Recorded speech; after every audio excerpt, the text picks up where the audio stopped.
Sir actually ನಾನು ಯೋಚನೆ ಮಾಡೋದೇ ತುಂಬ ಡಿಫ್ರೆಂಟು. ಆ್ಯಕ್ಚುಲಿ ಫಸ್ಟ್ ಬಂದು ತನಿಖೆ ಅಂತ ಒಂದು ಸಿನಿಮಾ ಮಾಡಿದೆ. ಸಬ್ಜೆಕ್ಟ್ ತುಂಬ ಚೆನ್ನಾಗಿತ್ತು. ಅಲ್ಲಿ ಕೆಲವು ಸಪೋರ್ಟಿಂಗ್ ಸಿಗಲಿಲ್ಲ. ಕೋವಿಡ್ ಟೈಮಲ್ಲಿ ರಿಲೀಸ್ ಮಾಡಿದೆ. ನನ್ನದೇ ಓನ್ ಪ್ರೊಡಕ್ಷನಲ್ಲಿ. ಸಿನಿಮಾ ಫ್ಲಾಪ್ ಆಯಿತು. ಕೋವಿಡ್ ಟೈಮಲ್ಲಿ ಡ್ರಾ ಮಾಡಿ ಜನ ಬರಲಿಲ್ಲ ಥಿಯೇಟರ್ಗೆ. ಬಟ್ ನಾನು ಇನ್ನೊಂದು ಸಬ್ಜೆಕ್ಟು ಕೂಡ ಸ್ಟಾರ್ಟ್ ಆಯಿತು.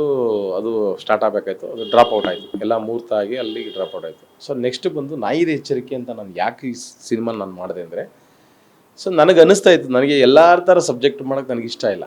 ಎಲ್ಲ ರೌಡಿಸಮು, ಲವ್ ಸ್ಟೋರಿ, ಮತ್ತೊಂದು ಗೀತೊಂದು ಅದೇ ಪ್ಯಾಟ್ರನ್, ಫ್ಯಾಮಿಲಿ ಅವೆಲ್ಲ ಬಿಟ್ಟು ಏನೋ ಹೊಸ್ದಾಗಿ ಯೋಚನೆ ಮಾಡೋಣ ಅಂತ ಹೇಳಿದಾಗ, ಸೊ ನನಗೆ ಹೊಳೆದಿದ್ದೇ ಇದು ನಾಯಿದೆ ಎಚ್ಚರಿಕೆ.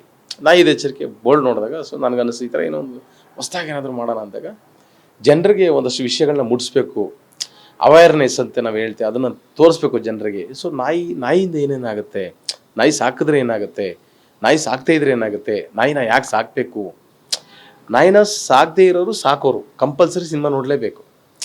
ಇಲ್ಲಾಂದ್ರೆ ಅವ್ರು ನಾಯಿ ಸಾಕಿರೋದೇ ವೇಸ್ಟು, ಸಾಕಲೇಬಾರ್ದು ಅವರು. ಫಸ್ಟ್ ಆಫ್ ಆಲ್ ಆಗಿ ಪೆಟ್ ಲವರ್ಸ್ಗಳು ಕಂಪಲ್ಸರಿ ನಾಯಿ ಎಚ್ಚರಿಕೆ ಸಿನಿಮಾ ನೋಡಬೇಕು. ಯಾಕೆಂದರೆ ತುಂಬ ವಿಚಾರಗಳಿದೆ. ಆ ಥರ ಒಂದು ಸಿನಿಮಾ ಸಬ್ಜೆಕ್ಟ್ ನಾನು ಮಾಡಿದ್ದೀನಿ.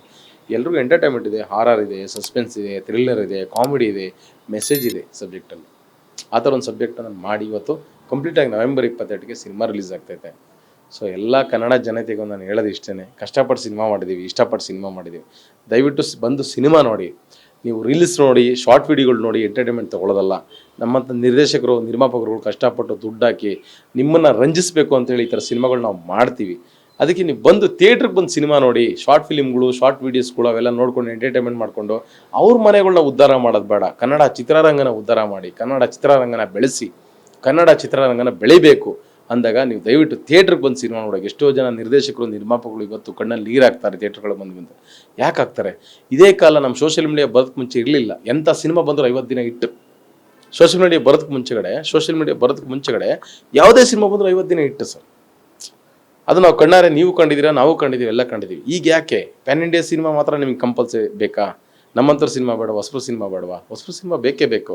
ಯಾವುದೋ Darshan sir, Sudeep sir, Yash sir ಅವರು ದೊಡ್ಡ ಸಿನಿಮಾಗಳನ್ನ ನೋಡ್ಕೊಂಡು ನೀವು ಕಾಲ ಕಳೆದ್ರೆ, ನಮ್ಮಂಥ ನಿರ್ದೇಶಕರಲ್ಲೇ ಹಾಕಿದ್ರೆ ಅವರು ಕೂಡ ಅಲ್ಲಿಂದನೇ ಬಂದಿದ್ದು, ಸಣ್ಣವರಿಂದನೇ ಅವರು ಬಂದಿದ್ದು.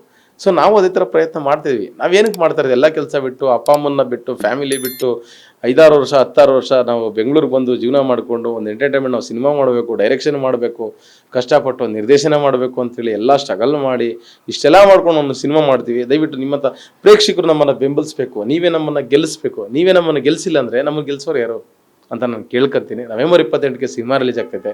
ದಯವಿಟ್ಟು ಬಂದು ಸಿನಿಮಾ ನೋಡಿ. ನಿಮಗೆ ಮನೋರಂಜನೆ ಸಿಗುತ್ತೆ, ಸಿಗಲೇಬೇಕು. ಆ ಥರ ಒಂದು ಸಿನಿಮಾ ನಾನು ಮಾಡಿದ್ದೀನಿ. ಎಂಟರ್ಟೈನ್ಮೆಂಟ್ ಇದೆ, ಕಾಮಿಡಿ ಇದೆ, ಸಸ್ಪೆನ್ಸ್ ಇದೆ. ಹಾರರ್ ಲವರ್ಸ್ಗಂತೂ ಸೂಪರ್ ಆಗಿದೆ. ಹಾರರ್ ಲವರ್ಸ್ಗಳಿಗೆ ದಯವಿಟ್ಟು, ಹಾರರ್ ಲವರ್ಸ್ಗಳು ದಯವಿಟ್ಟು ಬಂದು ಸಿನಿಮಾ ನೋಡಿ. ಪೆಟ್ ಲವರ್ಸ್ಗಳಂತೂ ಕಂಪಲ್ಸರಿ ದಯವಿಟ್ಟು ಬಂದು ಸಿನಿಮಾ ನೋಡಿ ಅಂತ ಕೇಳ್ತಾ 1-2 ಮಾತು ಮುಗಿಸ್ತೀನಿ. Thank you sir.